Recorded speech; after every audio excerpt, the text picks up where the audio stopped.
വന്ദനം അറിയിക്കുന്നു. And to all the church members, the servants of God, to the board members, everybody, I extend my greetings. നമുക്ക് ഒരുമിച്ച് തിരുവചനത്തിലേക്ക് ശ്രദ്ധ തിരിക്കാം. Let's turn our attention to the word of God. എഫെസ്യ ലേഖനം 6 അധ്യായം 10 മുതൽ 13 വരെയുള്ള വേദഭാഗമാണ്. Ephesians chapter 6 verses 10 and 11. ഒടുവിൽ കർത്താവിലും അവൻ്റെ അമിതബലത്തിലും ശക്തിപ്പെടുവിൻ. പിശാചിൻ്റെ തന്ത്രങ്ങളോട് എതിർത്ത് നിൽപ്പാൻ കഴിയേണ്ടതിന് ദൈവത്തിൻ്റെ സർവായുധവർഗം ധരിച്ചുകൊള്ളുവിൻ. Finally, my brethren, be strong in the Lord and in the power of his might. Put on the whole armor of God, that you may be able to stand against the wiles of the devil. വളരെ അനുഗ്രഹീതമായ വേദഭാഗമാണ് എഫെസ്യ ലേഖനം നമുക്ക് നൽകുന്നത്. And the letter to the Ephesians gives us a great or beautiful scripture portion. പുതിയ നിയമത്തിൽ ഏറ്റവും ശക്തമായ ലേഖനം പൗലോസിന്റെ ഈ ലേഖനമാണ്. And one of the most powerful epistles in the New Testament is the epistle of Ephesians. പൗലോസിന്റെ ഏറ്റവും ശക്തമായ ലേഖനം എന്ന് പറയുമ്പോൾ പൗലോസിന്റെ 4 ലേഖനങ്ങൾ പൗലോസ് കാരാഗൃഹത്തിൽ കിടന്നപ്പോൾ ചമയ്ക്കപ്പെട്ട ലേഖനങ്ങളാണ്. And 4 of the epistles that we see in the New Testament are epistles that Paul wrote while he was imprisoned. AD 60-62 കാലഘട്ടത്തിൽ പൗലോസ് റോമിലെ വീട്ടുതടങ്കലിലായിരുന്നപ്പോൾ പൗലോസിനെ കാണാൻ 4 ശിഷ്യന്മാർ കടന്നു വന്നു. And in the moments that he was in prison, 4 of his disciples or co-workers would come and visit him. അവരുടെ 4 പേരുടെ കയ്യിൽ പൗലോസ് കൊടുത്തുവിട്ട 4 ലേഖനങ്ങൾ. And the prison epistles are those 4 epistles that were handed to the disciples by Paul during the time of his imprisonment. തിഹിക്കോസിന്റെ കയ്യിലാണ് എഫെസ്യ ലേഖനം കൊടുത്തുവിട്ടത്. The letter to Ephesians was given to Tychicus. എപ്പഫ്രാദിത്തോസിന്റെ കയ്യിലാണ് ഫിലിപ്പിയ ലേഖനം കൊടുത്തുവിട്ടത്. The letter to Philippi was sent with Epaphras. എപ്പഫ്രാസിന്റെ കയ്യിലാണ് കൊലോസ്യ ലേഖനം കൊടുത്തുവിട്ടത്. The letter to the Colossi was also given to him. Epaphroditus and then Epaphras. അടുത്ത ഒനേസിമോസിന്റെ കയ്യിലാണ് ഫിലേമോന്റെ ലേഖനം കൊടുത്തുവിട്ടത്. The letter to Philemon was given to Onesimus. അതിൽ ഒരേ ദിശയിൽ പോകുന്ന 2 ലേഖനങ്ങളുണ്ട്. And there are one letter that goes to 2 different directions. എഫെസ് ലേഖനവും കൊലോസ്യ ലേഖനവുമാണ്. And it's the letter to the Ephesians and letter to the Colossi. ഒന്ന് കൊലോസ്യ ലേഖനം ക്രിസ്തു വിജ്ഞാനീയമാണ്. The letter to Colossi is rich or abundant in Christology. എഫെസ്യ ലേഖനം സഭാവിജ്ഞാനീയമാണ്. And Ephesians focuses a lot on the church. ഇത് രണ്ടും 42 പദങ്ങൾ കൊണ്ട് ബന്ധപ്പെട്ട് നിൽക്കുകയാണ്. And these 2 epistles are joined together with 42 different words. 39 പുതിയ തിയോളജിക്കലി പദങ്ങൾ ഈ എഫെസ്യ ലേഖനത്തിലുണ്ട്. In the letter to the Ephesians you can find 39 new theological terms. പുതിയ നിയമത്തിൽ പൗലോസിന്റെ 4 ദൈർഘ്യമേറിയ പ്രാർത്ഥനകളുണ്ട്. And then 4 lengthy prayers that Paul has in the New Testament. അതിൽ 2 പ്രാർത്ഥനകൾ ഈ ലേഖനത്തിലാണ്. And 2 of those 4 can be found in this epistle. അത് 1-14 മുതൽ 15 മുതൽ 19 ഒരു പ്രാർത്ഥനയാണ്. In chapter 1 verses 15 through 19 is one of those prayers. 3-14 മുതൽ 19 പ്രാർത്ഥനയാണ്. And third chapter 14 to 19 is another set of prayers. ഫിലിപ്പിയ ലേഖനം 1-9 മുതൽ 11 വരെ പ്രാർത്ഥനയാണ്. Philippians 1 from verse 9 is another prayer. കൊലോസ്യ ലേഖനം 1-9 മുതൽ 13 പ്രാർത്ഥനയാണ്. Colossians 1:9 through 13 is the 4th prayer. ഇതിൽ എഫെസ്യ ലേഖനത്തിൽ 2 പ്രാർത്ഥന കാണാൻ പറ്റുന്നു. And two of those prayers we can see in the letter to Ephesians. ഞാൻ ഇന്ന് ഈ ലേഖനത്തെ നിങ്ങൾക്ക് വ്യാഖ്യാനിക്കാൻ ആഗ്രഹിക്കുന്നത് ഈ ലേഖനം മുന്നറിയിപ്പ് എന്ന നിലയിലാണ് ഞാൻ ഇന്റർപ്രറ്റ് ചെയ്യാൻ ആഗ്രഹിക്കുന്നത്. I want to share with you the message on the context of a warning or an advance notice of what this letter is. ഈ ലേഖനം എഫെസോ സഭയ്ക്ക് എന്നത് പിന്നീട് എഴുതി ചേർത്തതാണ്. ഇത് ആ കാലഘട്ടത്തിലെ എല്ലാ സഭകൾക്കും കൂടെ എഴുതി കൊടുത്തതാണെന്ന് പറയപ്പെടുന്നു. Some of the historians have said that this letter was given to all the churches and the heading of to Ephesus was given later. 6 അധ്യായത്തിൽ സഭയ്ക്ക് 6 പേരുകളുണ്ട്. In these 6 chapters we can find 6 different references or names of the church. 1-ാം അധ്യായം ശരീരമായ സഭയാണ്. For the first chapter, the body, that's a church. 2 മന്ദിരമായ സഭയാണ്. Second, we see the temple. മൂന്നാമത് മർമ്മമായ സഭയാണ്. Third is the mystery, which is the church. 4 പുതിയ സൃഷ്ടിയായ സഭയാണ്. In the fourth one, you can see a new creation, that is the church. 5 മണവാട്ടിയായ സഭയാണ്. And fifth, we see the bride, the church as a bride. 6 പോരാളിയായ സഭയാണ്. And the sixth, we see the church as a fighter or soldier. നമ്മൾ വായിച്ച വാക്യം പോരാളിയായ സഭയോട് കൃത്യമായി പറയുകയാണ് പോരാടണം എന്ന്. And in the verses that we read, Paul is saying, as a church, as a soldier in the battlefield, you must fight. ഈ സഭയ്ക്ക് എന്താണ് സംഭവിച്ചത്? What happened to this church? ഈ സഭ പോരാടാൻ ദൈവത്തിൻ്റെ ആത്മാവിൽ ഭക്തൻ കൊടുത്ത നിയോഗത്തിന് വില കൽപ്പിക്കാത്തത് കൊണ്ട് എന്താണ് സഭയ്ക്ക് സംഭവിച്ചത്? What happened to the church as a result of them unable to value what was given to them and the purpose to fulfill? What has happened to this church? AD 60-62 ഈ ലേഖനം കിട്ടിയിട്ട് AD 96 വെളിപ്പാടിലേക്ക് വരുമ്പോൾ ഈ സഭയ്ക്ക് സംഭവിച്ച അപകടം അവിടെ രേഖപ്പെടുത്തിയിട്ടുണ്ട്. And what happened to the church, as Paul writes it, AD 60 to 62, and then 30 years later in the book of Revelation, we see how the church of Ephesus addressed, especially the danger they ആ encountered. സഭ ആദ്യ സ്നേഹത്തിൽ നിന്ന് വീണു എന്ന് പറയുന്നു. And the church, we read, fell from the first love. അതൊരു ചെറിയ കാര്യമല്ല, വലിയ അപകടമാണ്. And that's not a small thing, it's a big danger. അവിടെ നിന്ന് ആ സഭയ്ക്ക് ഒരു മടങ്ങിവരവ് ഉണ്ടായില്ല. And from there the church never returned. ഞാൻ ഈ സഭയെ ഒന്ന് നിങ്ങൾക്ക് പെട്ടെന്ന് സഭയുടെ പ്രത്യേകതയൊന്ന് പറയാം. Let me give you a uniqueness of this church. എന്നിട്ട് നമ്മൾ ഒർലാൻഡോയിലുള്ള IPC സഭ അതുമായിട്ട് നമുക്കൊന്ന് കമ്പയർ ചെയ്യണം. And once we understand the church in Ephesus, let's compare our church, IPC Orlando, to that church. എല്ലാ IPCയും കൂടെ കമ്പയർ ചെയ്യണം. Every IPC will compare. കാരണം ഞാൻ IPCയുടെ ഒരു ordained മിനിസ്റ്ററാണ്. I am also an ordained minister of IPC. അതുകൊണ്ട് തന്നെ നമുക്ക് ഒരു സ്വയ ശോധനയ്ക്കൊരു രാത്രിയാകണം. And so this night becomes a night of self-examination. എന്താണ് ആ സഭയ്ക്ക് സംഭവിച്ചത്? What happened to this church? Ephesus സഭയുടെ പ്രത്യേകത നമ്മൾ മനസ്സിലാക്കണമെങ്കിൽ അപ്പോസ്തല പ്രവൃത്തി 19 20 അധ്യായങ്ങൾ കൂടെ ചേർത്ത് വേണം മനസ്സിലാക്കാൻ. When you study Acts chapter 19 and chapters 19 and 20 along with the chapter, we'll see the historical context of the church in Ephesus. അപ്പോസ്തല പ്രവൃത്തി Acts 19:6 അവിടെ രേഖപ്പെടുത്തിയിരിക്കുന്നത് ഇങ്ങനെയാണ്.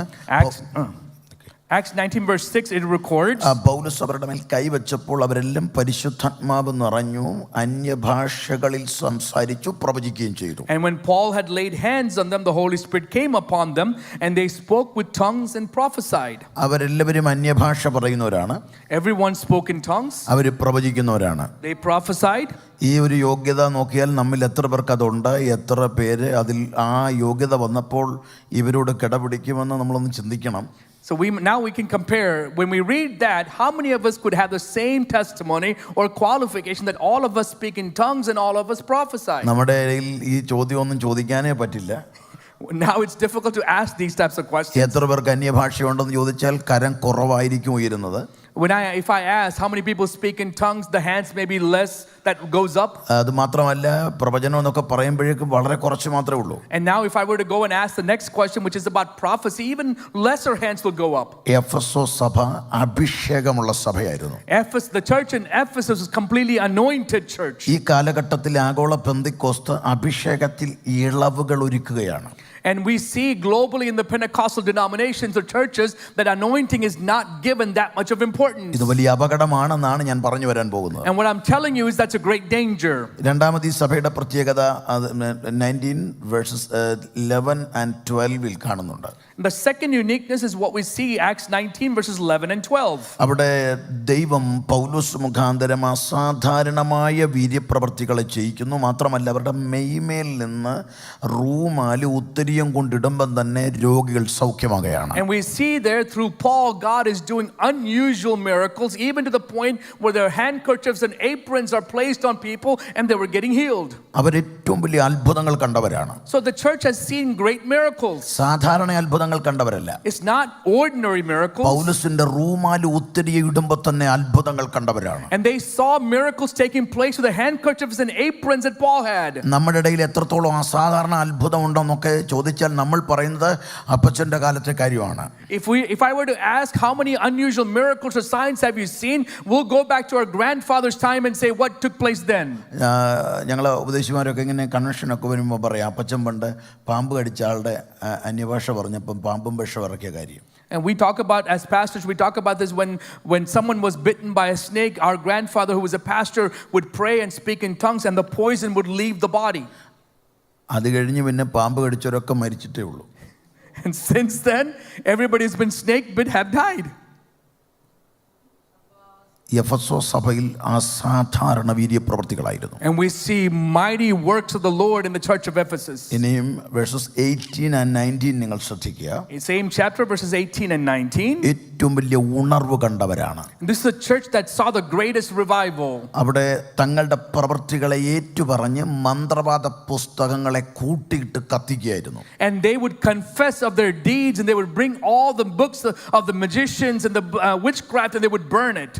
അവർ അതിൻ്റെ വില ഏകദേശം 50,000 ഷേക്കൽ സിൽവർ കോയിൻ വില ഉണ്ടായിരുന്നു എന്ന് പറയപ്പെടും. And the scripture says the value of those books that were burned had a 50,000 shekel or silver value.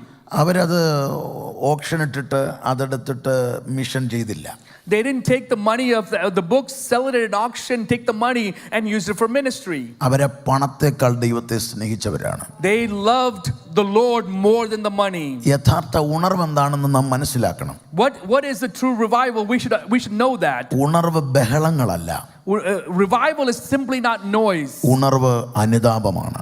Revival is repentance. ദൈവസ്നേഹത്തിലേക്ക് പ്രവേശിക്കുന്നതാണ് യഥാർത്ഥ ഉണർവ്. Revival is truly entering into the love of God. ആ ദൈവസ്നേഹത്തിലേക്ക് പ്രവേശിക്കുമ്പോൾ അവിടെ കണ്ണുനീരുണ്ടാകും. When we enter into the love of God, there will be tears. ഇപ്പോൾ ഞാൻ ആ സഭയുടെ ഏറ്റവും വലിയ 3 പ്രത്യേകതകൾ ഞാൻ പറഞ്ഞു കഴിഞ്ഞു. I have given you 3 uniqueness or special aspect of this church.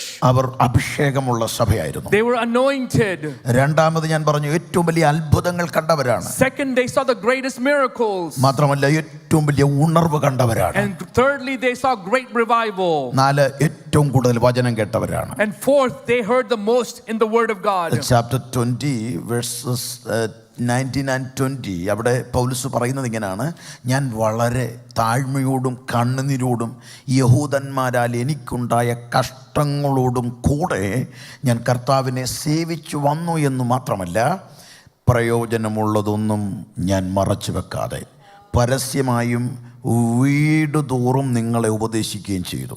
19-20 serving the Lord with all humility, with many tears and trials which happened to me by the plotting of the Jews, how I kept back nothing that was helpful, but proclaimed it to you and taught you publicly and from house to house. പൗലോസ് പറയുന്നു, ഞാൻ കഷ്ടതയുടെ നടുവിൽ എൻ്റെ subject പ്രസംഗ വിഷയം പ്രയോജനമുള്ളതായിരുന്നു. In the midst of my trials, my message topic was beneficial. ഞാൻ ഒട്ടും മറച്ചു വെച്ചിട്ടില്ല. I had not hidden anything. ഞാൻ 14 ലേഖനം എഴുതിയിട്ടുണ്ട്. I've written 14 epistles. അതിലെല്ലാം നിങ്ങളോട് ഞാൻ പറഞ്ഞു കഴിഞ്ഞു. And I've told you everything in those letters. പ്രയോജനമുള്ളതെല്ലാം ഞാൻ പറഞ്ഞു കഴിഞ്ഞു. I've given you everything that is beneficial. ഞാൻ വീടുതോറും നിങ്ങളെ പഠിപ്പിച്ചിട്ടുണ്ട്. വീടുതോറും I've repeatedly told you. പരസ്യമായി ഞാൻ പഠിപ്പിച്ചിട്ടുണ്ട്. And publicly I have taught you. ഞാൻ നിങ്ങളോട് പറഞ്ഞതെല്ലാം പ്രയോജനമുള്ളതാണ്. Everything I've told you is beneficial to you. Verses 27 കാണുന്നത് ഞാൻ ദൈവാലോചന ഒട്ടും മറച്ചു വെക്കാതെ പറഞ്ഞത്. I have not shunned to declare to you the whole counsel of God. അപ്പോൾ ഇതിൽ നിന്നൊരു കാര്യം മനസ്സിലാക്കണം, പൗലോസിന്റെ എല്ലാ പ്രസംഗവും അവർ കേട്ട് കഴിഞ്ഞു. So that means every message of Paul has been heard by this audience. കാരണം ഒരു വാക്യം വായിക്കുമ്പോൾ തന്നെ അവർക്കറിയാം എന്താ പ്രസംഗിക്കാൻ പോകുന്നതെന്ന്. So they know when he reads a verse what he's about to speak. കാരണം പൗലോസ് എല്ലാവരെയും പഠിപ്പിച്ചു. Because he has taught them everything. പൗലോസിന്റെ ശുശ്രൂഷയിലൂടെ പുറത്തു വന്നവരാണ്. And they came through the ministry of Paul. അവർ ഏറ്റവും വചനം കേട്ടവരാണ്. They heard the word of God a lot. അതിന്റെ തെളിവ് പുതിയ നിയമത്തിൽ 3 ലേഖനങ്ങളിൽ മർമ്മം, മിസ്റ്ററി എന്ന പദം ഉപയോഗിക്കുന്നു. And that's why we see in 3 of the epistles the word mystery is used. കൊലോസ്യ സഭയോട് മർമ്മം എന്ന് പറയുന്നു. To the church in Colossae he says mystery. കൊരിന്തുകാരോട് മർമ്മം എന്ന് പറയുന്നു. To the Corinthians he says mystery. റോമ സഭയോട് മർമ്മം എന്ന് പറയുന്നു. To the church in Rome he says mystery. കാരണം അവർക്ക് അത്രേ മനസ്സിലാക്കാൻ പറ്റുള്ളൂ, അതുകൊണ്ട് മിസ്റ്ററി എന്ന വാക്ക് മാത്രം പറഞ്ഞു. So because that's all they were able to comprehend, so he used the word mystery. എന്നാൽ ആ 3 മിസ്റ്ററിയും എഫെസ്യ ലേഖനത്തിൽ ഓപ്പൺ ആക്കിയിട്ടുണ്ട്. But all 3 mysteries are now revealed or opened up in the letter to the Ephesus. 1:9-10 ഒരു മർമ്മമാണ്. Ephesians chapter 1 verse 9 and 10 is one mystery. 3:5-6 ഒരു മർമ്മമാണ്. Chapter 3 verse 5 and 6 is yet another mystery. 5:32 ഒരു മർമ്മമാണ്. And 5:32 is another mystery. ഞാൻ പറഞ്ഞതിന്റെ സാരം പൗലോസിന്റെ ഏറ്റവും വലിയ പ്രസംഗം എല്ലാവരും കേട്ട് കഴിഞ്ഞു. And so they have heard the greatest sermon that Paul could preach. ഇനി ഏറ്റവും കരുത്തുറ്റ ലീഡേഴ്സ് ശുശ്രൂഷിച്ച സഭയാണ്. And this is one of the churches that we see capable leaders were discipled. ആ സഭയുടെ ഫൗണ്ടർ പാസ്റ്റർ എന്ന് പറഞ്ഞാൽ പൗലോസാണ്. And the founding pastor of the church is Paul. അദ്ദേഹം 3 വർഷം അവിടെ പാർത്ത് ശുശ്രൂഷിച്ചു. And he lived there and ministered at that church for 3 years. തെസ്സലോനിക്ക സഭയ്ക്ക് വേണ്ടി 3 ആഴ്ചയാണ് താൻ പാർത്തത്. In the church in Thessalonica, he stayed there for only 3 weeks. കൊരിന്തുകാർക്ക് വേണ്ടി 1.5 വർഷമാണ്. In the church in Corinth is 1.5 years. എന്നാൽ ഇവിടെ എഫെസോസിൽ 3 വർഷമാണ് പാർത്തത്. But in Ephesus we see he lived for 3 years. പൗലോസ് 3 വർഷം വരെ പഠിപ്പിച്ചെടുത്തതാണ്. So that he has been teaching them for 3 years. ഇത് കഴിഞ്ഞ സഭയുടെ പാസ്റ്റർ തിമോത്തിയോസ് ആയിരുന്നു. After Paul, Timothy becomes the pastor. പൗലോസിന്റെ കൂടെ 10 വർഷം മിനിസ്ട്രിയിൽ ഉണ്ടായിരുന്ന ആളാണ്. Timothy was accompanying Paul in ministry for 10 years. അത് മാത്രമല്ല പൗലോസിന്റെ 6 ലേഖനങ്ങളുടെ കോ-ഓതർഷിപ്പ് ഉള്ള ആളാണ്. And Timothy is also one that has co-authorship of 6 of the epistles. പിന്നെ ആ സഭയിലായിരുന്നു യോഹന്നാൻ അപ്പോസ്തലനായ യോഹന്നാൻ ബിഷപ്പായിരുന്നത്. And then later on we see Apostle John becoming bishop in that church. Apollos ആ സഭയിൽ ഉണ്ടായിരുന്നു. Apollos was also there. Aquila Priscilla ദമ്പതിമാർ അവിടെ And ഉണ്ടായിരുന്നു. the couples Aquila and Priscilla, they were there. യേശുവിന്റെ മാതാവ് അവിടെയായിരുന്നു. The mother of Jesus was there. ഇപ്പൊ ആ സഭയുടെ നിലവാരം നിങ്ങൾക്ക് പിടികിട്ടിയോ? So now you know the condition and the situation of the church. ആ സഭ ആദ്യ സ്നേഹത്തിൽ നിന്ന് വീണു. That church fell away from the first love. അതുമായിട്ട് കമ്പയർ ചെയ്യുമ്പോൾ ഒർലാൻഡോ IPCക്ക് യോഗ്യതകൾ ഒന്നും അതിനോട് കിടപിടിക്കാൻ പറ്റുന്നൊന്നുമില്ല. Is there anything that our church can compare to the church in Ephesus and say we are as close to, or anything that we have that's the same uniqueness that we just learned about? ഇന്നത്തെ ഒരു പെന്തക്കോസ്ത് സഭയ്ക്കും ഈ യോഗ്യത പറയാനില്ല. Not a single Pentecostal church would have any such qualifications given to Ephesus. ഇത്രയും പ്രത്യേകതയുള്ള സഭയുടെ അടിത്തറ ഇളക്കാൻ പിശാചിന് കഴിഞ്ഞു. And the devil was able to destroy the foundation of such a church with a great pedigree. ഒരു തലമുറയുടെ കാലഘട്ടം എന്ന് പറഞ്ഞാൽ 40 വർഷമാണ്. One generation spans about 40 years. AD 62 ലേഖനം കിട്ടിയിട്ട് 34 വർഷം കൊണ്ട് ആദ്യ സ്നേഹത്തിൽ നിന്ന് വീണു. This letter is written in AD 62. In next 34 years, we see this church has fallen from the first love. ആദ്യത്തെ 100 കൊല്ലം പോലും തികയ്ക്കാൻ പറ്റാതെ പോയി എഫെസോസ് സഭയ്ക്ക്. This church was not able to sustain their love for God, not even in the first 100 years. അതുകൊണ്ട് നമ്മൾ വളരെ ഗൗരവമായി വേണം ഈ ദിവസങ്ങളിൽ ദൈവസന്നിധിയിലായിരിക്കാൻ. That's why we should be serious when we come into the presence of God. ഏറ്റവും കൂടുതൽ സഭകൾ അടച്ചുപൂട്ടുന്നത് നോർത്ത് അമേരിക്കയിലാണ്. What I've learned is that most of the churches that are being closed in this continent in North America. ഏകദേശം 15,000 എന്നതാണ് അതിന്റെ കണക്ക്. The count that I received is about 15,000. സഭകൾ അടച്ചുപൂട്ടിക്കൊണ്ടിരിക്കുകയാണ്. That's how many churches are being closed. ഏറ്റവും കൂടുതൽ ഇസ്ലാം മൈഗ്രേഷനും ഇസ്ലാം conversion റേറ്റും ഉള്ളത് north അമേരിക്കയിലാണ്. And the most migrants of Muslims and the most migrations of conversion to Islam is also taking place in North America. ഏറ്റവും വലിയ ഉണർവുകൾ നടന്നുകൊണ്ടിരിക്കുന്നത് ഏഷ്യയിലും ആഫ്രിക്കയിലുമാണ്. And the revivals that we see breaking out are taking place in the continents of Asia and Africa. ഏറ്റവും കൂടുതൽ mission ചെയ്യുന്നത് north അമേരിക്കയാണ്. The most missions are done in and by North America. പക്ഷേ പിശാചിന്റെ കെണി നിങ്ങൾ മനസ്സിലാക്കണം. But you should know the schemes of the devil. Mission നടത്തുന്നവരുടെ അടിത്തറ ഇളക്കുന്നതാണ് അവന്റെ കെണി. His scheme is to destroy the foundations of those who are engaged in missions. ഇവിടുന്ന് മിഷന്റെ വഴികൾ അടഞ്ഞാൽ ലോകത്തുള്ള സുവിശേഷീകരണം മുഴുവനും ബന്ധായി പോകും. Once the pathways of missions closes from North America, most of the world that we see will become dead in the gospel. ഇന്ന് രാത്രി നമ്മൾ ഇവിടെ ഒത്തുകൂടുമ്പോൾ പ്രാർത്ഥന പോരാളികൾ എഴുന്നേൽക്കണം. When we gather together this evening, there must be a warrior, a prayer warrior that's resurrected. ഈ എഫെസോസ് സഭയോട് പറയുകയാണ്, നിങ്ങൾ കേവലം സിവിലിയൻസ് ആയിട്ടിരിക്കേണ്ടവരല്ല, സോൾജിയേഴ്സ് ആയി മാറേണ്ടവരാണ്. And to the church in Ephesus, he is saying, don't be simple civilians that live out your Christian life, but become soldiers in the battlefield. ഈ ഉപവാസ പ്രാർത്ഥന കൊണ്ട് ദൈവം ആഗ്രഹിക്കുന്നത് സോൾജിയേഴ്സ് എന്ന ലെവലിലേക്ക് ഒരു കൂട്ടം എഴുന്നേറ്റ് വരണം. And what the Lord desires is that through this fasting prayer, some soldiers will be raised up. പിശാച് കൃത്യമായി അവന്റെ പദ്ധതികളുമായി ഒരു ആത്മീയന്റെ നേരെ കടന്നു വരും. So the devil will come with certain schemes to the people, and he will come up with his own methods. നമ്മൾ പൊരുതാൻ തയ്യാറായേ പറ്റത്തുള്ളൂ. We must be ready to fight. ആരോടാണ് നമ്മൾ പൊരുതേണ്ടത്?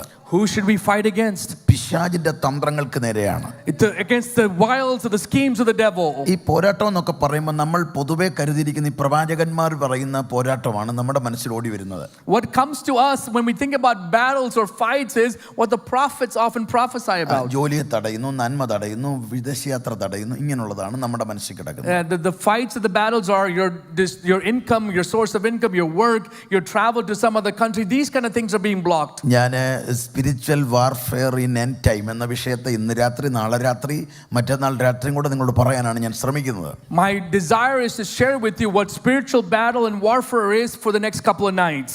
അതുകൊണ്ട് തന്നെ നിങ്ങളെല്ലാവരും ഇത് മിസ് ചെയ്യരുതെന്നാണ് എൻ്റെ ആഗ്രഹം. So I'm telling you not to miss any of the meetings. ഞാൻ വളരെ ഗൗരവമായ ഒരു കാര്യമാണ് നിങ്ങൾക്ക് പറഞ്ഞു തരാൻ ആഗ്രഹിക്കുന്നത്. What I want to share with you is something very serious. എത്രയും എനിക്ക് കഴിയുമെന്ന് എനിക്കറിയില്ല. I don't know how much we can complete. ഞാൻ ഇത്തിരി വേഗത കൂടുതലാണെന്ന് എനിക്ക് തോന്നുന്നു. So I think I may be going a little too fast. പക്ഷേ നിങ്ങൾ എന്നോട് കൂടി സഹകരിക്കണം. But cooperate with me. നിങ്ങളുടെ വോയിസ് റെക്കോർഡർ ഓൺ ചെയ്യുക, നിങ്ങൾ വീട്ടിൽ പോയി റീവൈൻഡ് ചെയ്ത് കേൾക്കുക. If you're recording recording the sermon, you can go back and listen to it again. അപ്പോൾ ഇവിടെ നമ്മൾ കരുതുന്നത് ജഡത്തിൽ വസിക്കുന്നത് കൊണ്ട് നമ്മുടെ ചിന്താഗതി പിശാച് ജഡത്തിൽ വസിക്കുന്ന നമ്മുടെ ആഗ്രഹങ്ങൾക്ക് നേരെ അതേപോലെ വരുമെന്നാണ് നമ്മൾ കരുതുന്നത്. Because we think in the flesh, because we live in the flesh, we often think whatever we desire, whatever we ask for sometimes happens in the flesh. പിശാച് തൻ്റെ തന്ത്രങ്ങൾ മെനയുന്നത് നമ്മുടെ നന്മയ്ക്ക് നേരെയോ ജോലിക്ക് നേരെയോ ഒന്നുമല്ല. When the devil comes up with schemes or his devices, it's not against our blessings physically or against our work or sources of income. പിശാചിന് കൃത്യമായ അജണ്ടയുണ്ട്. He has a specific agenda. ആർക്ക് നേരെയാണ് പിശാച് വരുന്നത്? Or the devil comes against whom? പിശാച് വരുന്ന വിളിയുള്ളവർക്ക് നേരെ പിശാച് വരും. He'll come against those who have a calling. ദൈവിക വിളിയുള്ളവർക്ക് നേരെ ഉറപ്പായും അവൻ പദ്ധതികൾ ആസൂത്രണം He ചെയ്യും. will come up with schemes and devices against the people who have the calling from God. കാരണം ദൈവം ഒരുവനെ വിളിക്കുമ്പം തന്നെ ആ വിളിക്കകത്ത് ആഴമായ ഒരു പ്രൊവിഷൻ ഉണ്ട്, ഒരു പ്രിവിലേജ് ഉണ്ട്, ഒരു പ്രൊട്ടക്ഷൻ ഉണ്ട്, ഒരു പർപ്പസ് ഉണ്ട്. Whenever God calls someone, God calls them with giving them a deeper provision, a protection, and a privilege within that. ഇത് ഞാൻ നിങ്ങൾക്ക് മനസ്സിലാകുന്ന രീതിയിൽ ഒറ്റ വാചകത്തിൽ ഞാൻ പറയാം. And for you to understand, let me give it in a simple manner. American president ബഹുമാന്യനായ ട്രംപ് നിങ്ങളെ ഒന്ന് ജസ്റ്റ് നിങ്ങൾ എൻ്റെ കൂടെ വരുന്നോ എന്നൊരു കോൾ ചെയ്താൽ നിങ്ങൾ മനസ്സിലാക്കും ഈ 4 കാര്യം. For example, if the president of the US, Trump, calls you and says, do you want to come with me? You can understand from his call these 4 aspects. അതിലൊരു പ്രിവിലേജ് ഉണ്ടാകും, അതിൽ പർപ്പസ് ഉണ്ടാകും, അതിൽ പ്രൊട്ടക്ഷൻ ഉണ്ടാകും, മനസ്സിലാകുന്നുണ്ട്, പ്രൊവിഷനും ഉണ്ടാകും. In that call, there's a purpose, there's a protection, there's a privilege, and there's a purpose. നമ്മൾ അവിടെ ചെന്ന് ഒരു കാര്യവും പിന്നെ ചോദിക്കല്, സാറേ എൻ്റെ താമസകാര്യം എന്തുവാന്ന്. Don't go there and ask him, hey, President, where do I stay?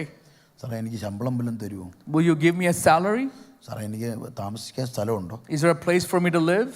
ഞാൻ വന്ന എൻ്റെ കാര്യം എങ്ങനെ സാറേ? If I come there, who will take care of me? ഈ ചോദ്യങ്ങളെല്ലാം അദ്ദേഹത്തെ അപമാനിക്കുന്നതിന് തുല്യമാണ്. If you ask those questions, you're dishonoring the invitation. നമ്മെ വിളിച്ച വിളി സ്വർഗീയ വിളിയാണ്. The call that we have received is a heavenly call. നമ്മളെ വിളിച്ച വിളി വിശുദ്ധ വിളിയാണ്. The call that we have received is a holy call. ആ വിളിച്ചിരിക്കുന്നത് സ്വർഗാദി സ്വർഗ്ഗങ്ങളിൽ അധിവസിക്കുന്ന ദൈവമാണ്. The one who has called is the one who sits on the throne in the heavens upon heavens. ആകാശവും ഭൂമിയും ഉണ്ടാക്കിയ ആളാണ് വിളിച്ചിരിക്കുന്നത്. The one who has made the heavens and the earth is the one who has called us. ആ വിളി വന്നപ്പോൾ തന്നെ ഒരു വലിയ പ്രിവിലേജ് നിന്റെ മേലുണ്ട്. When the call has come upon you, you have also been called into a great privilege. ആ വിളി വന്നപ്പോൾ തന്നെ ഒരു പർപ്പസ് നിന്റെ മേലുണ്ട്. When you have received the call, in that call contains a great purpose. ആ വിളി നിന്നെ തേടി വന്നപ്പോൾ തന്നെ അതിനൊരു പ്രൊട്ടക്ഷൻ അതിനകത്തുണ്ട്. And the moment the call came after you, within that is the protection that he offers. അതോടൊപ്പം തന്നെ ഒരു കൃത്യമായ പർപ്പസുമുണ്ട്. And in that is a great or specific purpose to which we have been പക്ഷേ called. നമ്മൾ ഇപ്പോഴും ചോദ്യങ്ങളുമായിട്ട് ജീവിക്കുകയാണ്. But we are still living with questions. നമ്മൾ ചോദ്യങ്ങൾ ആവശ്യപ്പെട്ടുകൊണ്ടിരിക്കുകയാണ്. And we're still asking for things. എൻ്റെ കാര്യം അങ്ങനെയാണ്. That's how my thing ജോലിയുടെ കാര്യം എന്താണ്? What happened to my work? എനിക്ക് വല്ലതും തരുമോ? Lord, will you give me something? ഇങ്ങനെ പോയാൽ എങ്ങനെയാകും? How will I go forward? ബഹുമാന്യനായ ട്രംപിനോട് ചോദിക്കാൻ മടിയുള്ളതെല്ലാം നമ്മൾ ദൈവത്തോട് ചോദിച്ചുകൊണ്ടിരിക്കുക.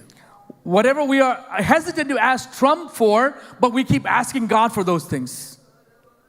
ഇന്ന് രാത്രി കാഴ്ചപ്പാടുകൾ മാറണം. Our perspectives have to change tonight. ഇത് പിശാചിന് കൃത്യമായിട്ട് അറിയാം.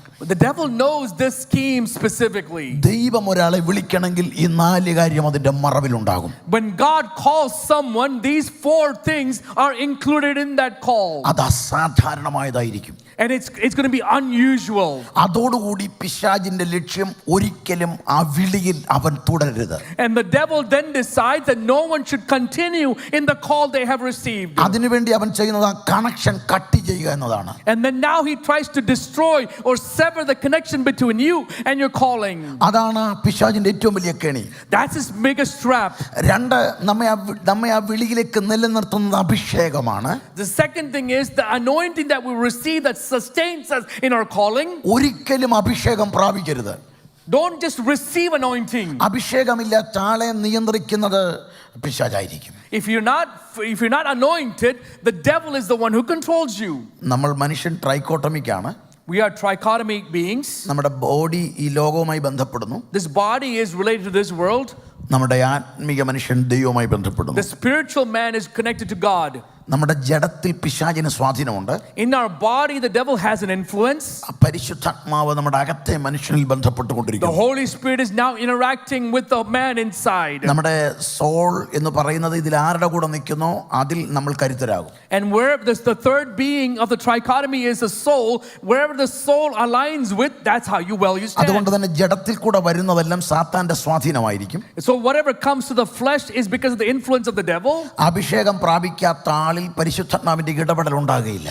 And those who are not anointed, the Holy Spirit's intervention is not to be found. അതുകൊണ്ട് തന്നെ ആ വ്യക്തിയിലൂടെ വരുന്നത് മുഴുവനും പൈശാചികതയായിരിക്കും. That's why from those people all you experience is demonic or evil things. അതുകൊണ്ടാണ് പറയുന്നത് ഉപദേശിയാകുന്നതിന് മുമ്പ് അഭിഷേകം പ്രാപിക്കണം. That's why they say before you become a pastor, become anointed. Committee വരുന്നതിന് മുമ്പ് അഭിഷേകം പ്രാപിക്കണം. Before you come into the committee or the board, be anointed. ബോർഡിൽ ഇരിക്കുന്നതിന് മുമ്പ് അഭിഷേകം പ്രാപിക്കണം. Before you come into the board, be anointed. Worship lead ചെയ്യുന്നതിന് മുമ്പ് അഭിഷേകം പ്രാപിക്കണം. Before you lead in songs, be anointed. ശുശ്രൂഷകളിൽ കയറുന്നതിന് മുമ്പ് അഭിഷേകം പ്രാപിക്കണം. Before you enter ministry, be anointed. കാരണം അഭിഷേകമുള്ള ആളെ നിയന്ത്രിക്കുന്നത് പരിശുദ്ധാത്മാവായിരിക്കും. Because the one who is anointed is controlled by the Holy Spirit. അദ്ദേഹത്തിലൂടെ പ്രവർത്തിക്കുന്ന മുഴുവനും സ്വർഗീയ കാര്യമായിരിക്കും. And everybody who works alongside with them will think of heavenly things. ദൈവത്തിന്റെ ഉദ്ദേശങ്ങളായിരിക്കും. It's the purpose of God. എന്നാൽ അഭിഷേകമില്ലാത്ത ആളെ പിശാച് ഉപയോഗിക്കും. But the one who is not anointed, the devil will start to use them. അദ്ദേഹം എന്തൊക്കെ ചെയ്താലും അതിലെല്ലാം സാത്താന്റെ സ്വാധീനം കാണും. Everything that person does, you will see the influence of Satan. പെന്തക്കോസ്തിന് സംഭവിച്ച ഗതികേട് നിങ്ങൾക്ക് പിടികിട്ടിയോ? Do you know what happened to Pentecostal churches? ഇതാണ് ഇന്ന് സംഭവിച്ചുകൊണ്ടിരിക്കുന്നത്. That's what's happening today. അഭിഷേകമില്ലാത്തവർ നേതൃത്വത്തിലൊക്കെ വന്നു. And because people who are unanointed, not anointed, have come into leadership. പണ്ട് drum അടിക്കണമെങ്കിൽ അഭിഷേകം വേണമായിരുന്നു. To play a drum in the olden days, you had to be anointed. അവിടെല്ലാം നമ്മൾ ഇളവ് കൊടുത്തു. But we made a compromises on those things. അത് അപകടമാണ് നമുക്ക് മുൻപിൽ വരുത്തി വെച്ചത്. That's become dangerous to all of us now. ഇത് ഇഷ്ടപ്പെടുന്ന ആളുണ്ട്, പിശാചാണത്. And the one person who likes all of this is the devil. കാരണം അവന് സ്വതന്ത്രമായി നമ്മുടെ ഇടയിൽ കയറാൻ പറ്റും. Because now he can freely enter into the midst of our gatherings. ഈ ദിവസങ്ങളിൽ പ്രാർത്ഥനയുടെ സ്വരം ഉയരണം. But now the sounds of prayers must rise. നമ്മുടെ ഈ തലമുറകളിൽ അഭിഷേകത്തിന്റെ ഒരു മൂവ്മെന്റ് ഉണ്ടാകണം. In the young people there must be a moment, an experience of anointing. പരിശുദ്ധാത്മാവിൽ അവർ നിയന്ത്രിക്കപ്പെടണം. And they should be controlled by the Holy Spirit. കാരണം നമ്മളെ പോലെ അവർക്ക് നിൽക്കാൻ പറ്റുകയില്ല. They may not be able to stand the way that we have been sustained. കാരണം നമ്മളെക്കാൾ കൂടുതൽ അവർ ഇന്ററാക്ഷൻ നടത്തുന്നത് പിശാചിനാൽ നിയന്ത്രിക്കപ്പെടുന്നവരുടെ നടുവിലാണ്. Because they interact with and they mingle with a lot more people than we have, but those people that interact with a lot more frequently influenced by demonic things. അതുകൊണ്ട് തന്നെ കഴിവും കരുത്തും കൊണ്ടൊന്നും അവർക്ക് ജയിക്കാൻ പറ്റില്ല. And therefore we must realize through abilities and might you cannot win. അപ്പോൾ പിശാച് ഇഷ്ടപ്പെടുന്നത് അഭിഷേകം പ്രാപിക്കരുത് എന്നതാണ്. So the devil likes it when we're not anointed at all. അതിനുവേണ്ടി അവൻ ഉപയോഗിക്കുന്നത് അവന്റെ തന്ത്രങ്ങളാണ് അവൻ ഉപയോഗിക്കുന്നത്. So he uses his schemes to get us away from that. പിശാച് ഒരു ആത്മീകനെ തകർക്കാൻ 4 തന്ത്രങ്ങളുമായിട്ടാണ് വരുന്നത്. He comes with 4 devices or 4 wiles to destroy a spiritual man. ഞാൻ ഒന്ന് നിങ്ങളോട് പറയാൻ ശ്രമിക്കുകയാണ്. I will share with you one tonight. ഇല്ല, ഒന്ന് ഇന്ന് രാത്രി പറയാൻ പറ്റത്തില്ല. Oh, okay. I'll start with one tonight. ഇന്ന് ശനിയാഴ്ച കൊണ്ട് ഞാൻ ഒന്ന് പറയാം. Okay. By the time Saturday comes, we'll cover the one. അത് തന്നെ ഇച്ചിരി പ്രയാസം വരും, പക്ഷെ അനുഗ്രഹമാണ്. But it might be difficult to conclude by Saturday, but it'll be a blessing. പിശാച് എങ്ങനെയാണ് വരുന്നത്? How does the devil come? നമുക്ക് എബ്രായ ലേഖനം 12:4 Hebrews 12:4. എബ്രായ ലേഖനം 12-ാം അധ്യായം 4-ാം വാക്യം ഒരാൾക്ക് ഉറക്കെ വായിക്കാം.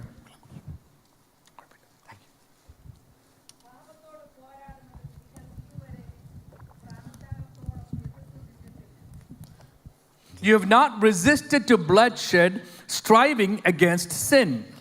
പാപത്തോട് പോരാടുക. Strive against sin. പിശാച് വരുന്നത് തകിടും കൂടും കെട്ടും പോരും ബന്ധനും ഒക്കെ പറഞ്ഞിരിക്കും. നമ്മൾ ഉദ്ദേശിച്ചിടത്തോടല്ല, പാപം കൊണ്ടാവാൻ വരുന്നത്. He doesn't come with things that we often think about when we think about obstacles or challenges, but he comes with sin into our life. നമ്മളെല്ലാം മീറ്റിങ്ങിൽ ശാസിക്കുന്നവരാണ്. We always rebuke the sin. നമ്മൾ ഇല്ല സിന്നിനല്ല, നമ്മളങ്ങ് ശാസിക്കും, പിശാചിനെ ശാസിക്കുകയാണ്. We just rebuke simply the devil. നമ്മൾ എപ്പോഴും rebuke ചെയ്തുകൊണ്ടേയിരിക്കുകയാണ്. We're constantly rebuking the devil. നമ്മൾ എല്ലായിടത്തും ചെന്ന് ശാസിക്കും. And we go everywhere and rebuke. പക്ഷെ പാപം കൊണ്ടാണ് പിശാച് വരുന്നത്. But the devil is coming with the sin. ഒരിക്കലും ശാസിക്കാൻ പറ്റാത്തൊരിടമാണിത്. This is a place or a situation which none of us can rebuke. എത്ര പേർക്ക് അതിന് കഴിഞ്ഞിട്ടുണ്ട്? How many of us can do that? ഈ നുണയെ ഞാൻ ശാസിക്കുന്നു.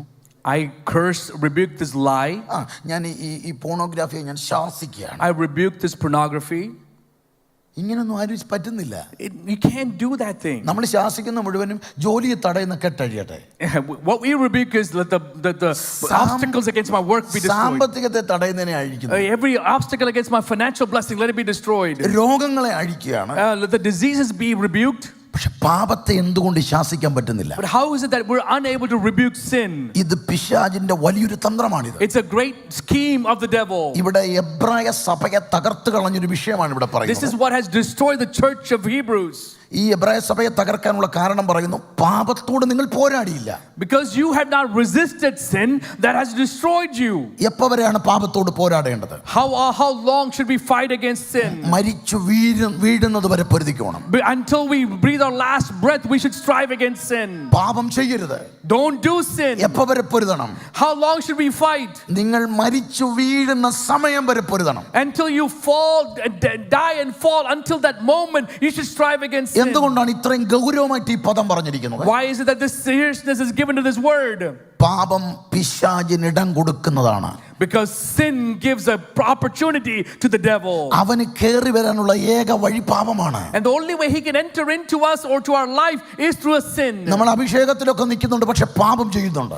We might be anointed, but at the same time we commit sin. നമ്മൾ ആരാധിക്കുന്നുണ്ട്, പക്ഷെ പാപം ചെയ്യുന്നു. We worship, yet we commit sin. പള്ളി വരുന്നുണ്ട്, പാപം ചെയ്യുന്നു. We come to church, yet commit sin. ഇതിനെ നമ്മൾ ജയിക്കണം. We must overcome.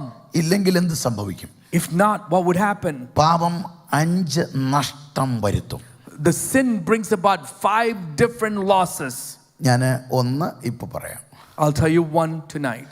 പാപം വരുത്തുന്ന 5 നഷ്ടത്തെ നമ്മൾ അറിയണം. We should know the 5 losses that sin brings into our life. ഒന്നാമത്തേത് റോമലേഖനത്തിൽ നിന്നാണ്. The first one that we see is found in the book of Romans. Verse 23. റോമാലേഖനം 3-ാം അധ്യായം 23-ാം വാക്യം. ഒരു വ്യത്യാസമുണ്ട്, എല്ലാവരും പാപം ചെയ്ത് ദൈവ തേജസ് ഇല്ലാത്തവരായി തീർന്നു. For all have sinned and fallen short of the glory of God. ഇവിടെ ദൈവത്തിന്റെ തേജസ് എന്ന് പറഞ്ഞിരിക്കുന്നതെല്ലാം നമ്മൾ മനസ്സിലാക്കേണ്ടത് ദൈവ സാന്നിധ്യത്തോടുകൂടി ചേർത്ത് തന്നെയാണ്. Every time we see the reference to the glory of God, we must realize that it's referencing the presence of God. പഴയ നിയമത്തിൽ കാണുന്നത് കാബോദ്, ഷെഖേന, അതെല്ലാം ദൈവത്തിന്റെ തേജസ്സിനെയാണ് പറയുന്നത്. And the words that we see in the Old Testament, Kabod, the Shekinah, that's all referencing the glory of God. പക്ഷേ അവിടെല്ലാം ദൈവത്തിന്റെ സാന്നിധ്യമാണ്. It's all referencing the presence of God. ഇവിടെ പാപം ചെയ്യുന്നതോടെ ദൈവത്തിന്റെ സാന്നിധ്യം നഷ്ടപ്പെടും. The moment we commit sins, we are losing the presence of God. എന്താണ് ദൈവ സാന്നിധ്യം നഷ്ടപ്പെട്ടാൽ സംഭവിക്കുന്നത്? What happens if we lose the presence of God? ദൈവ സാന്നിധ്യം ഉണ്ടെങ്കിൽ എന്താണ് പ്രത്യേകത? What happens if we have the presence of God? അത് മനസ്സിലാക്കാൻ 1 Samuel chapter 6 verse 10 നിങ്ങൾക്ക് ഒരു ഇൻസിഡന്റ് അവിടെ നിങ്ങൾക്ക് മനസ്സിലാക്കാൻ പറ്റും. And we can understand that benefit in 1 Samuel chapter 6 verse 10 through an incident. അവിടെ ദൈവത്തിന്റെ നിയമപ്പെട്ടകവുമായി ബത്ശമേശക്കിലേക്ക് പോകുന്ന ഒരു കാഴ്ച അവിടെ കാണാം. And we see the incident in which the ark of the Lord is being transported to Bethshemesh. അവിടെ 2 പശുക്കളെയാണ് ആ വണ്ടി വലിച്ചുകൊണ്ട് പോകുന്നത്. And 2 calves are taking this ark. അതിന്റെ കിടാക്കളെ മാറ്റിയിട്ട തള്ളപ്പശുക്കൾ മാത്രമാണ് ആ വണ്ടി വലിച്ചുകൊണ്ട് The പോകുന്നത്. calves have been taken away and the female cows are the ones that are being used. പക്ഷെ അവിടെ എഴുതിയിരിക്കുന്നു, ഇടത്തോട്ടോ വലത്തോട്ടോ മാറാതെ കരഞ്ഞുകൊണ്ട് അവർ ബത്ശമേശ ശെമ്മേശേക്കിലേക്ക് പൊക്കൊണ്ടിരിക്കുകയാണ്. And we see the cows walked straight ahead without turning left or right, and they're traveling towards Beth-Shemesh. ശരിക്കും അതിന്റെ കിടാക്കളോടുള്ള ഒരു ഇമോഷൻ ഉള്ളത് കൊണ്ട് ആ ഇമോഷണൽ അറ്റാച്ച്മെന്റിൽ അവർ തിരിച്ചു പോകേണ്ടതാണ്. And these cows should actually go back to the calves, because the calves and the cows have a certain intimacy and emotion. പക്ഷെ അവർക്കത് പോകാൻ പറ്റുന്നില്ല. But they're unable to go back. ആ പശുക്കൾ കരഞ്ഞുകൊണ്ട് പോവുകയാണ്. And these cows are crying as they move forward. അതിന്റെ കുഞ്ഞുങ്ങളെ ഓർത്തത് കരയുന്നുണ്ട്. They're crying about the calves, പക്ഷെ തിരിച്ചു പോകാൻ പറ്റുന്നില്ല. but they're unable to go back. ഇടത്തോട്ടോ വലത്തോട്ടോ മാറാൻ പറ്റുന്നില്ല. They're not turning to the left or the right. നേരെ അവർ പോവുകയാണ്. And they're going straight. എന്റെ ചോദ്യം, ഈ പശുക്കൾ എങ്ങനെയാണ് പോയത്? My question is, how do these cows travel? ആരും അതിനെ നിയന്ത്രിക്കുന്നില്ല. Nobody's controlling it. ഗൂഗിൾ മാപ്പോ വൈസാപ്പോ ഒന്നുമില്ല. They don't have the Waze app or the Google Maps. ഇവർ കറക്റ്റ് ആയിട്ട് പോവുകയാണ്. But they're going correct way. കാരണം ദൈവത്തിന്റെ പെട്ടകത്തിൽ ഇറങ്ങി നിൽക്കുന്ന ദൈവത്തിന്റെ സാന്നിധ്യം. Because the presence of God that is carried within the ark of the Lord. അത് ഈ മൃഗങ്ങൾക്ക് ആത്മാവില്ല. The animals don't have a spirit. എന്നിട്ടും ദൈവത്തിന്റെ സാന്നിധ്യം ഇറങ്ങി നിൽക്കുന്ന പെട്ടകത്തെ വഹിക്കുന്ന വണ്ടി വലിക്കുന്ന മൃഗത്തെ വരെ ആ സാന്നിധ്യം കൃത്യമായി ഗൈഡ് ചെയ്യും. Amen. Even though they don't have a spirit, yet you see the animals being controlled completely by the presence of God that is carried within the ark of the Lord. അങ്ങനെയാണെങ്കിൽ ആത്മാവുള്ള രക്ഷിക്കപ്പെട്ട ഒരു ദൈവ പൈതലിന്റെ മേൽ ദൈവ സാന്നിധ്യത്തിന്റെ നിയോഗമുണ്ടെങ്കിൽ ഒരു റൂട്ടും തെറ്റിക്കാൻ പിശാചിന് പറ്റില്ല. If that means, if the presence of God is with a man or a person that is anointed by the Holy Spirit, then no matter what comes, what the devil comes up with, no one can distort the way or take them in the wrong path. They will always go in the right route. ഇവിടെയാണ് നമ്മൾ ബോധമുള്ളവരാകേണ്ടത്. That's where we should become conscious and aware. പിശാചിന് അറിയാം, പാപം ചെയ്താൽ ദൈവത്തിന്റെ സാന്നിധ്യം നഷ്ടപ്പെടും. The devil knows if we commit a sin, we lose the presence of God. ദൈവ സാന്നിധ്യം നഷ്ടപ്പെട്ടാൽ പിന്നെ ബോധിച്ച വഴിയെ നടക്കാൻ തുടങ്ങും. When we lose the presence of God, we walk according to what we feel is right. ദൈവ സാന്നിധ്യം നഷ്ടപ്പെട്ടാൽ നമുക്ക് ഇഷ്ടമുള്ള തിരഞ്ഞെടുക്കാൻ തുടങ്ങും. When we lose the presence of God, we choose things that we like. ദൈവ സാന്നിധ്യം നഷ്ടപ്പെട്ടാൽ പിന്നെ നമ്മൾ ദൈവഹിതമല്ലാത്തോടത്തോട് പോകാൻ തുടങ്ങും. When we lose the presence of God, we start to go in pathways that even God is not pleased in. ദൈവ സാന്നിധ്യമുണ്ടോ, പോകേണ്ട വഴിയെ കൃത്യമായി അവൻ കൊണ്ടുപോകും. If the presence of God is there, He will take you. That presence will take you in the path you're supposed to travel in. Exodus 33:12 മുതൽ വായിക്കുമ്പോൾ മോശയുടെ ഒരു വാക്കുകൾ കാണാം. In Exodus chapter 33, when we read from verses 12 onwards, we see a prayer of Moses. മോശ പറയുന്നു, നിന്റെ വഴി എന്നെ അറിയിക്കണം. Moses says, Lord, teach me your ways. നീ എന്നെ ആരെ എന്റെ കൂടെ അയക്കും? Who will you send with me? എനിക്ക് നിന്റെ വഴി വേണം. I need your way. ഒരാളെ എന്റെ കൂടെ വിടണം. Send someone with me to accompany me. മോശയുടെ വലിയ പ്രാർത്ഥനയാണ്. It's a big prayer of his. നിന്റെ വഴി എന്നെ കാണിക്കണം. You show me your way. നീ ഒരാളെ എന്റെ കൂടെ വിടണം. Send someone with me. ദൈവം മറുപടി കൊടുക്കുകയാണ്. And God is responding. എന്റെ സാന്നിധ്യം നിന്റെ കൂടെ പോകും. My presence will go with you. ഞാൻ നിനക്ക് സ്വസ്ഥത നൽകും. I will give you rest. അപ്പോൾ ദൈവ സാന്നിധ്യത്തിന് 3 പ്രത്യേകതയുണ്ട്. There's 3 things in the presence of God. ഒന്ന്, വഴി ഞാൻ നിനക്ക് കാണിച്ചു തരും. I will show you the way in the present. എന്റെ വഴി ഞാൻ നിനക്ക് കാണിച്ചു തരും. My way I will show you. 2, അതിലെ നടത്താൻ ഞാൻ ഒരു വ്യക്തിയെ പോലെ നിന്റെ കൂടെ കാണും. And second, to walk along with you, I will send somebody. I'll be the one to walk with you in that pathway. നിനക്ക് അസമാധാനം വരില്ല, ഞാൻ നിനക്ക് സ്വസ്ഥത തരാൻ കൂടുണ്ട്. You will not go through chaotic situations or chaos in your life. I will give you peace. അത് കഴിഞ്ഞപ്പോൾ മോശയുടെ പ്രാർത്ഥന നിങ്ങൾ ശ്രദ്ധിച്ചുവോ? But listen to the prayer of Moses. നിന്റെ സാന്നിധ്യമില്ലെങ്കിൽ എന്നെ ഇവിടുന്ന് പുറപ്പെടുവിക്കരുത്. If your presence does not go with us, don't send us. മോശ പറയും, നിന്റെ സാന്നിധ്യമില്ലെങ്കിൽ എന്നെ ഇവിടുന്ന് പുറപ്പെടുവിക്കരുത്. Lord, if your presence is not with us, don't send us. കാരണം എനിക്ക് നിന്റെ സാന്നിധ്യമാണ് വലുത്. Because your presence is the greatest thing for me. പിശാചിന്റെ കെണിയെ നമ്മൾ ഗൗരവമായി മനസ്സിലാക്കണം. We must know the traps the devil lays. കുഞ്ഞുങ്ങളൊക്കെ ഇത് നന്നായി മനസ്സിലാക്കണം. And young people, you should understand the devils and the schemes of the devil. നിങ്ങൾ ആരും വെറുതെ ജനിച്ചതല്ല. You're not born out of accident. നിങ്ങളുടെ പേരൻസിന്റെ ഇഷ്ടത്തിലല്ല നിങ്ങൾ ജനിച്ചത്. You were not even born according to the desires of your parents. Proverbs 16:3 and 4 നിങ്ങളൊന്ന് നോക്കാമോ? സദൃശവാക്യങ്ങൾ 16 അധ്യായം 3-4 വാക്യങ്ങൾ. നിന്റെ വഴികളെ യഹോവയെ സമർപ്പിക്കുക, അവനിൽ തന്നെ ആശ്രയിക്കുക, അവൻ നിർവഹിക്കും.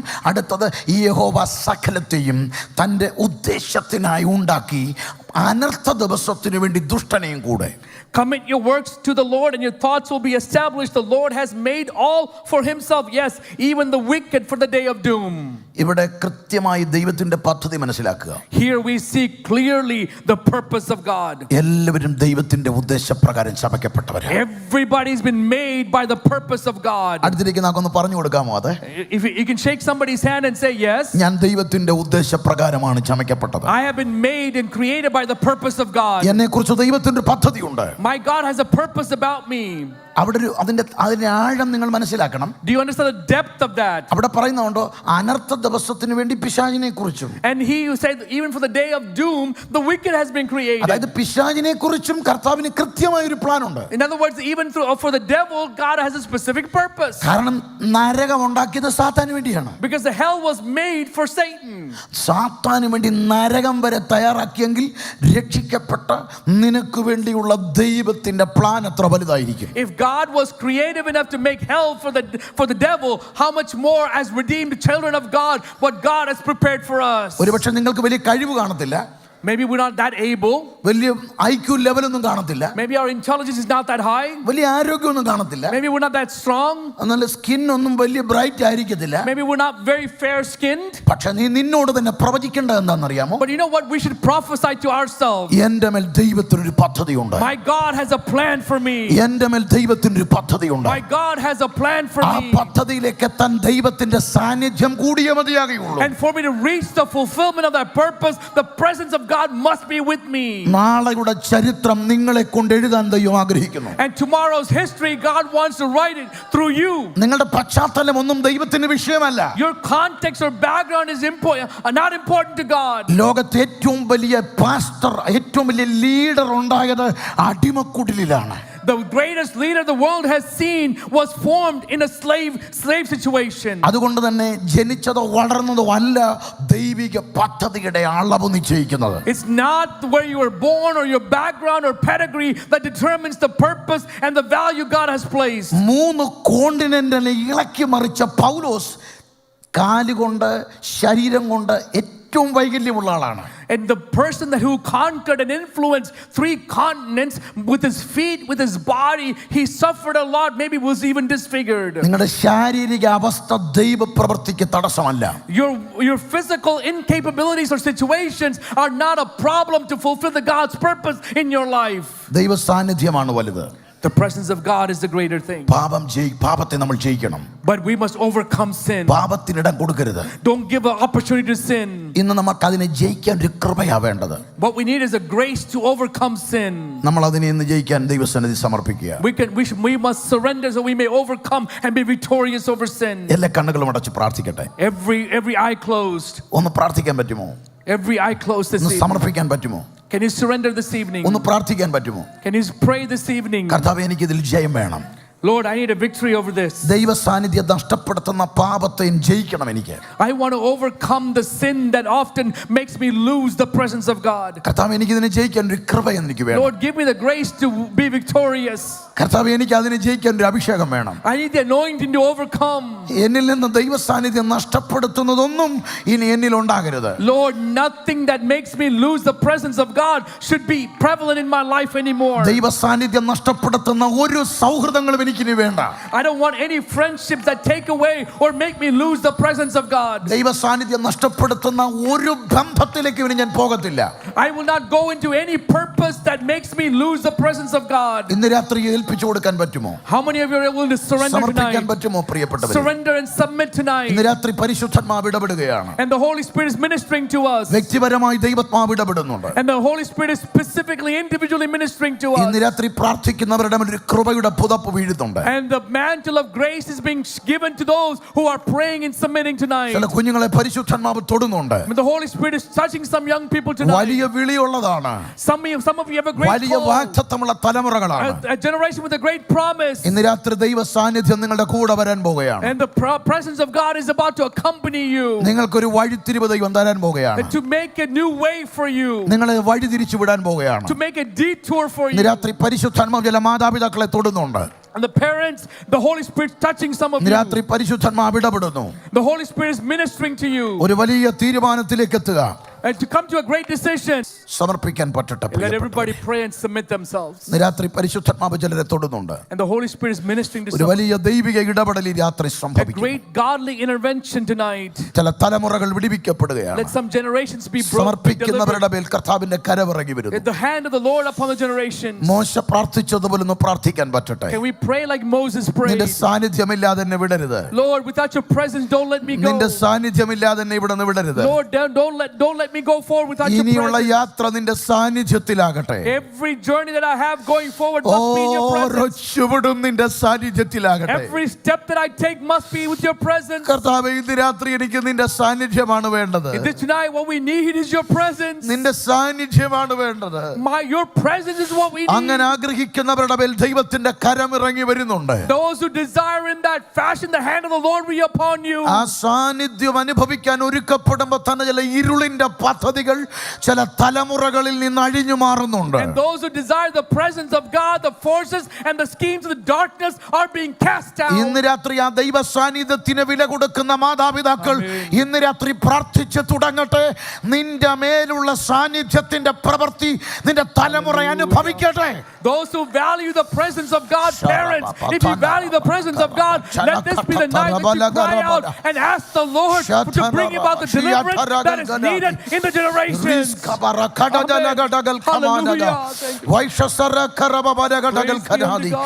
ആ സാന്നിധ്യം അനുഭവിക്കുന്ന ഒരു പ്രാർത്ഥന ഉയരട്ടെ. Let the prayers rise that brings about the presence of God in the midst of us. കർത്താവേ, ഇന്ന് സാന്നിധ്യം എനിക്ക് വേണം. This presence I need, oh Lord. എനിക്ക് ഇന്ന് രാത്രി നിന്റെ സാന്നിധ്യം വേണം. Tonight I need your presence, oh ഇന്ന് രാത്രി Lord. നിന്റെ സാന്നിധ്യം വേണം. I need your presence, oh ഞാൻ ഇവിടെ Lord. ഒറ്റയ്ക്ക് പോകത്തില്ല. I will not go back empty. ഇന്ന് രാത്രി നിന്റെ സാന്നിധ്യം വേണം. I need your presence tonight. ആഗ്രഹിക്കുന്നവരുടെ കൂടെ വരുന്ന ദൈവ സാന്നിധ്യം. And those who desire the presence of God comes along with you. ശമനഗടകൽക്കന പരിശുദ്ധാത്മാവ് തൊടുന്നുണ്ട്. Hallelujah. അന്യഭാഷകളിൽ പ്രാർത്ഥിച്ചു തുടങ്ങട്ടെ. Yes, let those who can speak in tongues pray in അന്യഭാഷകളിൽ tongues. പ്രാർത്ഥിച്ചു തുടങ്ങട്ടെ. Those who speak in tongues pray in tongues. പാപത്തിന്റെ ചങ്ങലകളെ പൊളിക്കുന്ന ഒരു അഭിഷേകം ചലിക്കട്ടെ. Chains of sins be broken tonight. ദൈവ സാന്നിധ്യത്തെ നഷ്ടപ്പെടുന്ന പാപനുഖങ്ങൾ ഇന്ന് രാത്രി തകർക്കപ്പെടട്ടെ. Let the yoke of sins that make you lose the presence of God, let it be broken tonight. Hallelujah. Thank you, Lord Jesus. Praise be to God. Above we thank you, we praise you. Yes, Lord. Amen, amen, amen. Thank you, Lord Jesus. Hallelujah. കർത്താവേ, ഞങ്ങൾ അങ്ങേ സ്തുതിക്കുന്നപ്പാ. Hallelujah. ഞങ്ങളെ തന്നെ സമർപ്പിക്കുന്നു. Lord, we surrender. This is not simply another message that we hear and go back. We're asking, Lord, if you spoke through the Holy Spirit, Lord, this be the night that we experience the presence of God. This be the start of us carrying that presence of God. ഇന്ന് രാത്രി മുഖാന്തരം ദൈവ സാന്നിധ്യം ചുമന്നുകൊണ്ട് നടക്കുന്നവർ ദൈവ സാന്നിധ്യം നമ്മോട് എപ്പോഴും ഉണ്ടായിരിക്കേണ്ടതിന് ഇന്ന് മാത്രമല്ല ദിനംതോറും ആ സാന്നിധ്യം നമ്മളെ നടത്തേണ്ടതിന് ഒരു ചുവട് വെക്കുമ്പോൾ അടുത്ത ദിവസം കണ്ണുകൾ തുറക്കുമ്പോൾ പറയാം, കർത്താവേ, അങ്ങയുടെ സാന്നിധ്യമാണ് ഞങ്ങൾക്ക് വേണ്ടത്. Lord, when we open our eyes in the morning, what we need is your presence. Every step we take, Lord, let it be your presence, because in your presence there is direction, there is guidance, there is the peace, there is the rest that is given to us.